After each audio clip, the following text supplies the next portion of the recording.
Podcasting, the latest frontier. These are the episodes of a Catch as Catch Can podcast. Its continuing mission: to explore strange, nerdy topics, to chat about sports, movies, sci-fi, and so much more. To boldly pod where this nerd has gone before.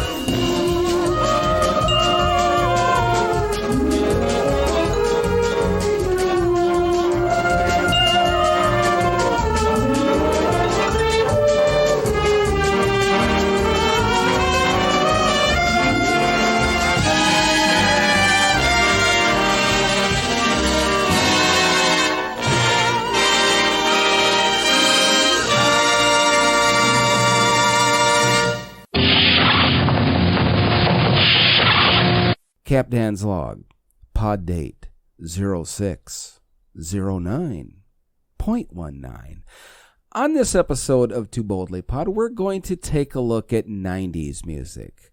90s rock music, more specifically. We're also going to take a look at one of my favorite shows, Star Trek the Animated Series. We're going to answer a couple of fun little Too Boldly Pod questions, and we're going to take a look at what's in the news. So, Scotty, set phasers on stun, engage. With this podcast having a play on Star Trek as a title, I think it only logical that occasionally I come on here and discuss a topic about Star Trek. And before we start, I belong to a couple of Star Trek groups on social media, and there seems to be a lot of division, a lot of vitriol about individual shows and series in the Star Trek universe.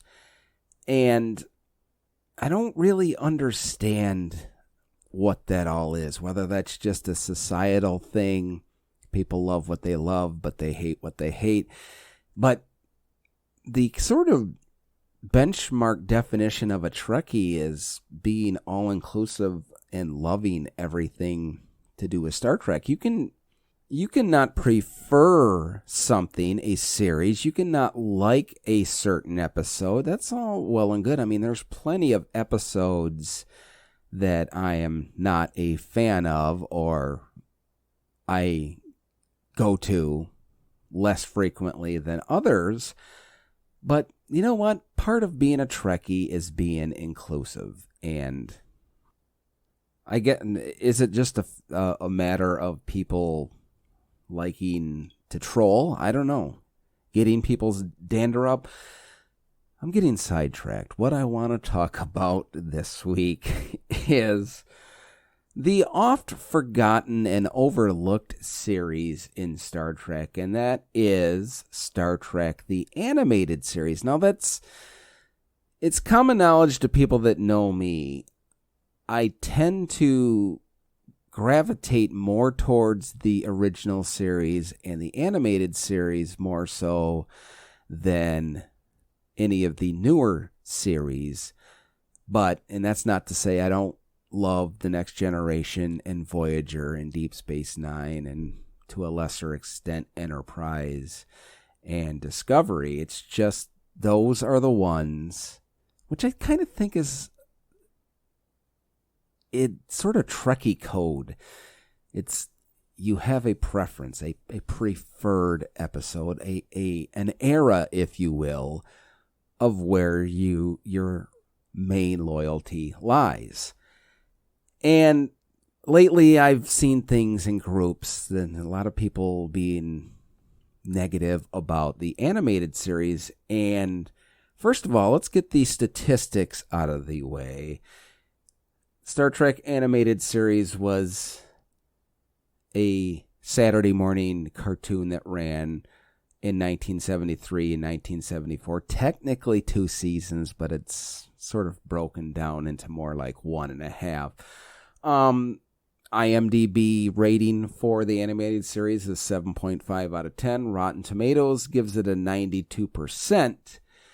And one of the things that I really love about the animated series that sort of gets overlooked is how fantastic and how wonderfully sci-fi a lot of these stories are in the animated series. And that's something for sci-fi fans that really, really get overlooked in this series. They just think about it as a Saturday morning kids cartoon, when actually the point of the whole show or series was to make it available and enjoyable for children, and something that adults could also sit down and enjoy.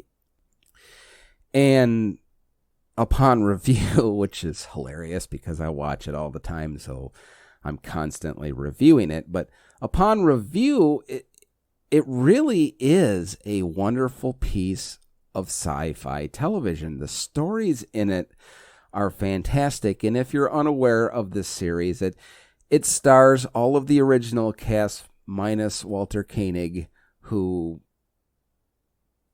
as the explanation is given, for budgetary reasons wasn't included in the show, but was given the opportunity to write one of the episodes as sort of a makeup, a sort of thank you.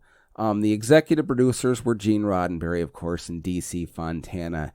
One of the most intriguing, pardon the pun, facts about the animated series was, despite only being a meager $1,300 per script, a lot of science fiction authors and writers gravitated towards writing for Star Trek, the animated series, because they would be able to really explore imagination without the limitations of 1970s television budgets for special effects. So they could really go all out with their stories, and it could be translated into animation. One interesting note into the series was initially Filmation, which was the company that produced the show, was only going to use the voices of William Shatner, Leonard Nimoy, DeForest Kelley, James Doohan, and Majel Barrett. And James Doohan and Majel Barrett would also perform the voices of Sulu and Uhura. But Leonard Nimoy refused to voice Spock in the series unless Nichelle Nichols and George Takei were added to the cast, claiming that Uhura and Sulu were proof of ethnic diversity in the 23rd century and should not be recast. Another interesting factoid about the animated series is the controversial, I guess you can call it that, controversial, the issue of canon, which seems to be big with everything these days. But for the longest time, showrunner Gene Roddenberry and other showrunners were reluctant to include the animated series as part of the canon into the Star Trek universe. But of late, they've sort of started to review and accept some of the things from Star Trek, the animated series, into the canon of Star Trek. And I think that's a great thing, because there were some things that were uniquely done in Star Trek, the animated series, that should be included into the canon of the universe. One of the most important and iconic things that happened was, we all know James T. Kirk, and most of us know James T. The T stands for Tiberius. James Tiberius Kirk was first used in an episode of Star Trek, the animated series. Now, I'm not going to sit here and go episode by episode. I think that's sort of defeating the purpose of this, but I will just simply say this. If you haven't watched Star Trek, the animated series, or you haven't seen it in quite a while, I implore you to seek it out. It's available on Netflix and other streaming services and is available to purchase at many different outlets. Do so, and I think if you're a fan of sci-fi and Star Trek, you will enjoy Star Trek, the animated series. Now, if you have any thoughts about Star Trek, the animated series, let me know on Facebook or Twitter at Too Boldly Pod. Each week here on Too Boldly Pod, I like to be inclusive to not only the listeners of this podcast, but my friends on social media. And how one of the ways I do that is each week I pose Too Boldly Pod questions on Facebook, and generally they're things that interest me and things I really want to know what people think or their thought or their answers to certain questions are. And I just think it's a fun way to incorporate dialogue into social media in a harmless and fun manner, because that's honestly what I think social media should be. It should be less negativity and more inclusion and conversation and fun. So this week I asked a couple of different questions covering topics that I sort of really enjoy and earnestly am interested in people's thoughts about these topics. The first question was, what one artist you love, past or present, that you haven't been able to see in concert would you like to check off your concert bucket list? And I didn't see, there's a lot. I mean, the go-to answer, I guess, for me would probably be the Beatles. I'm not old enough to have been alive. Well, technically I was alive when they were still together, but not old enough to see them in concert. But that's the one that I would probably choose from the past that I would wish I could go back and see in their heyday. One of my current ones is a band that I really enjoy that I've never been able to see, too, actually, now that I think about it longer. One is Genesis, and the other is REM. So, asking that question to folks, I got a few answers, and I'm glad and happy to include them here. Jim replied, Tears for Fears. Sandshoes replied, the Blues Brothers, Motley Crue, and AC/DC with Bon Scott. Patrick replied, Tori Amos. Kate replied, Cher. And Kelly replied, Chicago with Terry Kath. Have always been jealous of my dad for having seen them in 1972. Now, the other question is sort of more detailed and broken down into 3 parts. And I actually got a lot more replies to this than I sort of thought I would initially, because after I posted it, I'm like, man, that's a lot to take in. But anyways, the questions were, what celebrity do you like less because they cheer a sports team you dislike? What team that you once loved that you now really cannot stand? And is there an athlete you loved in college but really can't stand in the pros because they are on a team that you loathe? And my friend May replied, I guess I'd need to learn something about sports to answer this. May, you're the best. Kate replied, I can't think of a celebrity who likes an athlete that I don't, but I can tell you When I hear someone going bananas over Kobe Bryant, I lose respect for them.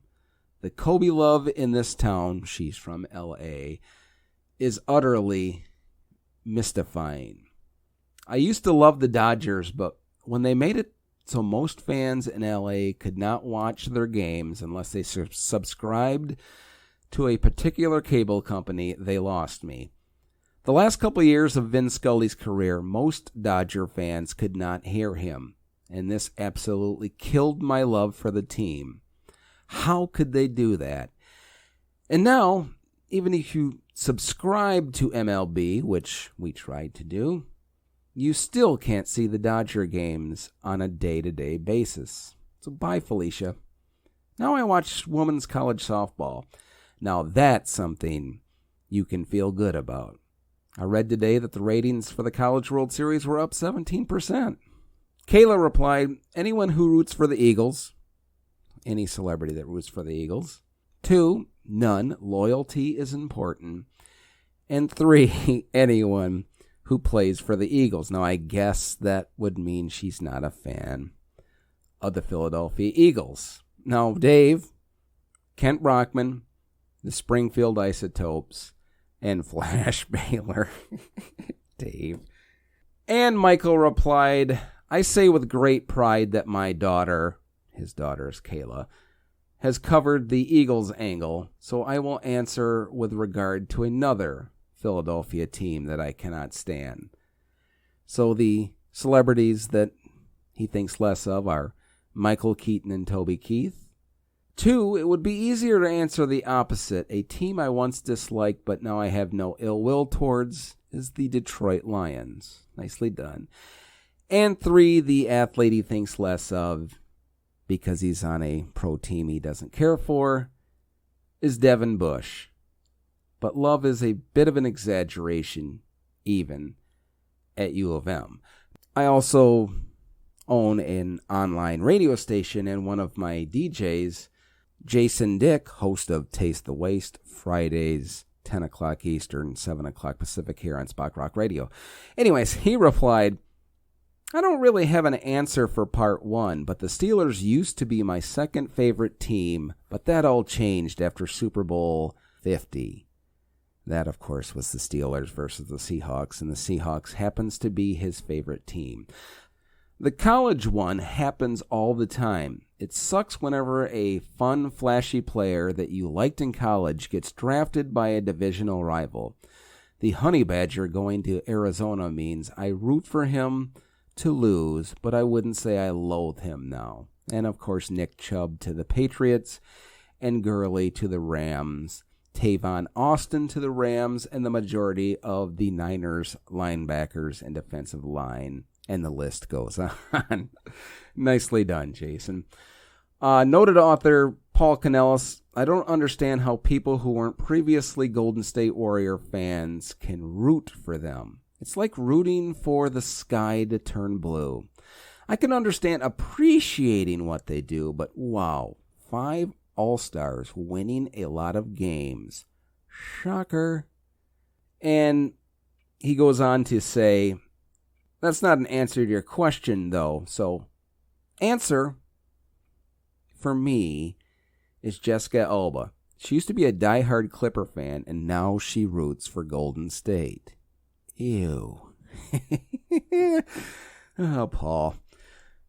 So, thank you all that answered this week's Totally Pod questions, and it sort of proves my point that being able to have this fun little dialogue by answering harmless questions really is the point of not only social media, but podcasts in general. It's just fun, harmless, interactive entertainment.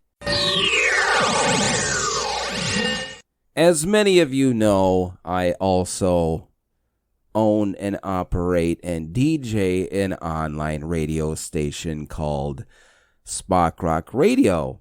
And on that station, I do a handful of different shows each and every week, from a 70s show to an 80s show to a Timelines nostalgia type show, And a show I do on Saturdays is called My So-Called Show, and it's basically a 90s and early 2000s show. Initially, in Spock Rock Radio's infancy, Saturday nights was earmarked for a show I did called the 1701, and that was basically a theme-oriented show. And I kind of quit doing it because we ran thin on the themes each and every week. But once in a while, we dig it back up and kind of crossbreed shows, if you will. And last night, or this past Saturday, depending on when you listen to this, we sort of did that with My So-Called Show. I found an article online from the website armchairrockstar.com, and the article was the 25 best rock songs of the 1990s. Was written, authored by Corey Knowles, and it basically just laid out 25 songs, rock songs from the 1990s that they deemed were the best rock songs of that decade. So on My So-Called Show, we took that list and we played it on the air, and myself and listeners sort of discussed the merits of the list and what should and shouldn't be there. Now, I'm not going to go ahead and list the entire list. Anyways, I'm not going to give you the whole list here on the podcast. We're just going to sort of cover some highlights or lowlights, if you will, about the list as we've discovered last night on My So-Called Show. And one of the first things we noticed, it was a generally decent list of songs. A few surprises, but not many.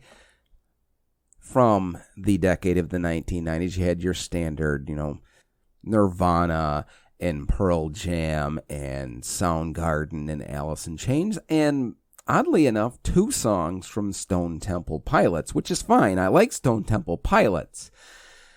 I was just curious as to why, of the 25 songs, there were 2 Stone Temple Pilots songs. And it just kind of struck me and others odd that there were 25 songs here and some great 90s acts were left out, but yet there were 2 Stone Temple Pilots songs. And again, nothing against Stone Temple Pilots. I like them very much.